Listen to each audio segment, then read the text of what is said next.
warahmatullahi wabarakatuh. Perkenalkan, nama saya Indah Aulia Pratiwi, Program Studi Pendidikan Islam Anak Usia Dini, Fakultas Tarbiyah dan Ilmu Keguruan, Institut Agama Islam Negeri Kendari.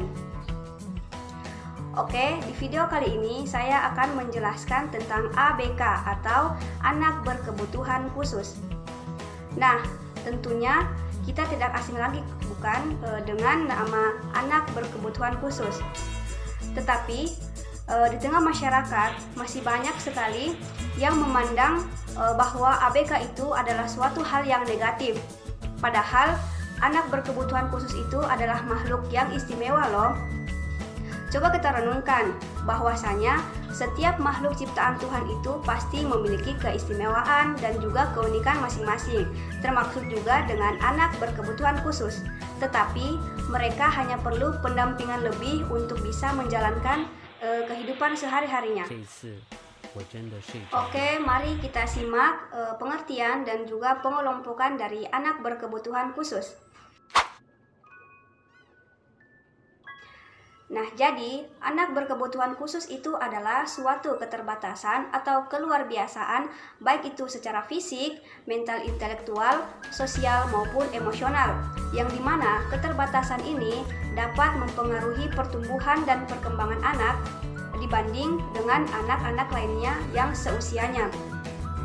Nah, selanjutnya ABK itu terdiri dari 3 atau pengelompokannya itu ada 3. Yang pertama, tuna netra, tuna rungu, dan tuna wicara. Yang pertama ini saya akan menjelaskan tentang tuna netra. Jadi, tuna netra adalah istilah umum yang digunakan untuk seseorang yang memiliki hambatan di bagian penglihatan.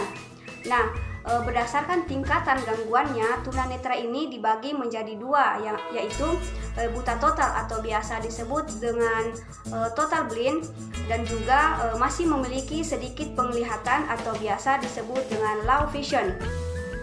Nah, akibat dari kehilangnya atau kurangnya penglihatan ini, maka anak tunanetra harus memaksimalkan indera-indera lainnya untuk melakukan aktivitas-aktivitas lainnya seperti indera penciuman, perabaan, dan juga pendengaran.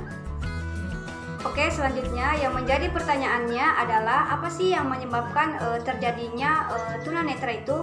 Nah, jadi di sini saya akan menjelaskan 2 penyebab terjadinya ketunanetraan. Yang pertama itu di masa kehamilan dan juga di masa kelahiran, dan yang kedua itu di masa perkembangannya. Nah, di masa kehamilan dan juga kelahirannya itu biasa terjadi karena ibu terkena penyakit campak di usia kandungan 1-3 bulan, dan juga biasa terjadi karena ibu sering mengkonsumsi obat-obatan zat kimia dan juga sering mengkonsumsi alkohol. Terus yang kedua yaitu penyebab terjadinya ketunanetraan di masa perkembangannya, yaitu gangguan penglihatan itu biasa terjadi karena si anak kekurangan vitamin A, dan juga ternyata darah tinggi bisa mengakibatkan hilangnya sedikit penglihatan atau gangguan penglihatan.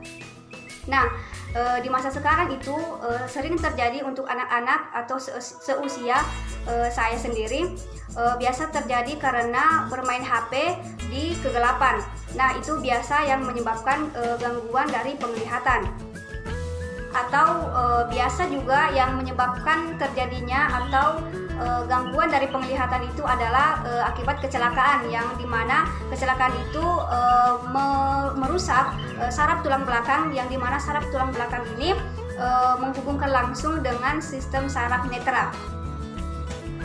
Oke, yang selanjutnya itu saya akan menjelaskan bagaimana cara belajar dari tunanetra atau anak tunanetra. Nah, jadi cara belajarnya itu seperti orang tua atau guru menjelaskan apa yang dia lihatnya, seperti misalnya buah apel. Nah, guru itu akan menjelaskan seperti apa bentuk buah apel, terus warna buah apel itu seperti apa, dan juga rasanya itu seperti apa. Jadi anak itu secara langsung akan membayangkan, dan juga penyandang tunanetra bisa menggunakan huruf braille yang bisa dia gunakan untuk mengenal huruf, angka, dan juga simbol-simbol lainnya.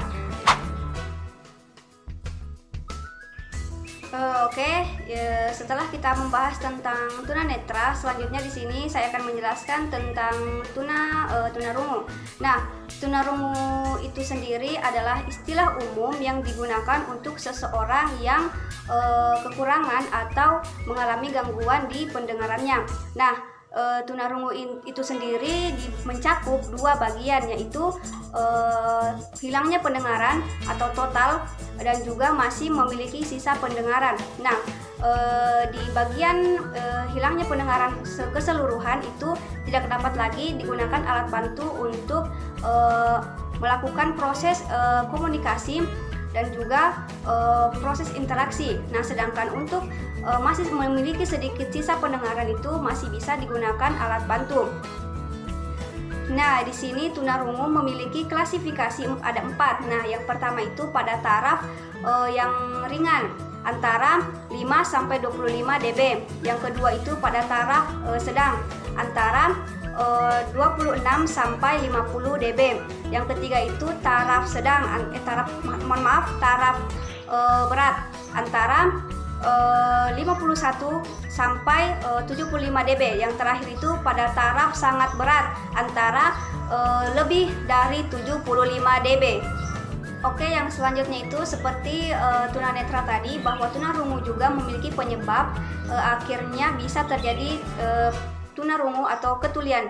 Nah, jadi yang menyebabkan itu adalah yang paling dominan adalah faktor genetik, di mana orang tua akan menurunkan ketulian itu kepada anaknya dan juga pada saat masa kehamilan itu ibu sering mengkonsumsi obat-obat zat kimia dan juga sering atau pernah terkena penyakit yang dapat menyebabkan anak ini bisa terkena ketulian. Oke, selanjutnya adalah tunawicara. Nah, tunawicara itu adalah hambatan atau gangguan yang dialami seseorang sehingga sulit melakukan komunikasi. Nah, hambatan yang dimaksud di sini berupa bahasa atau artikulasi dan juga suara. Oke, selanjutnya di sini ada beberapa yang termaksud dalam tunawicara. Yang pertama itu keterlambatan berbicara yang biasa disebut dengan delayed speech. Nah, yang dimana seseorang yang mengalami keterlambatan dalam perkembangan bicaranya jika dibandingkan dengan anak-anak yang seusianya. Dan yang kedua itu gagap. Nah, gagap itu kelainan dalam memahami pembicaraan yang berupa pemanjangan fenom atau suku kata depan. Dan yang kedua itu pengulangan suku kata atau biasa juga tidak bicara atau tidak keluar suara sama sekali. Dan yang ketiga itu anak selalu kekacauan dalam mengelola katanya. Dan yang selanjutnya itu adalah kelainan pada nada bicara. Nah, pada nada bicara ini biasa berupa suaranya kadang keras dan juga kadang lembut. Nah, itu biasa disebut dengan kelainan pada nada. Yang selanjutnya itu adalah faktor penyebab dari tunawicara. Nah, faktornya itu biasa sering terjadi adalah faktor keturunan. Yang paling dominan itu adalah faktor keturunan, yang dimana pada saat anak berada dalam kandungan terus orang tuanya atau keluarganya ada yang gangguan dalam berbicaranya, itu dapat berakibat pada anak yang dalam kandungannya. Nah, itu yang namanya faktor hereditaritas atau faktor keturunan. Dan juga anak yang lahir prematur, berat badannya tidak sesuai dengan umurnya, dan juga ada atau sebagian dari anggota tubuhnya itu belum sempurna. Nah, itu akan mengakibatkan anak akan menjadi bisu. Nah, itu bisa berakibat anak menjadi keterlambatan dalam berbicara atau tunawicara. Dan juga gangguan pada sistem pernapasan seperti gangguan laring, paru-paru, dan juga gangguan pada mulut dan juga lidah. Adapun cara berkomunikasi dengan tunawicara itu yang pertama adalah mendapatkan fokus perhatiannya. Nah, ini dilakukan dengan menepuk pundaknya dengan tepukan yang halus sambil melambaikan tangan kepadanya. Dan yang kedua adalah berbicara tidak terlalu cepat. Nah, berbicara terlalu cepat ini dapat diakibatkan itu orang yang tunawicara itu sulit mencerna apa yang kita ucapkan. Nah, jangan sampai juga kita berbicara dengan itu berbisik-bisik, itu juga dapat menghambat informasi yang kita sampaikan kepada tunawicara. Oke, mungkin cukup sekian video kali ini. Kurang lebihnya mohon dimaafkan. Wassalamualaikum warahmatullahi wabarakatuh.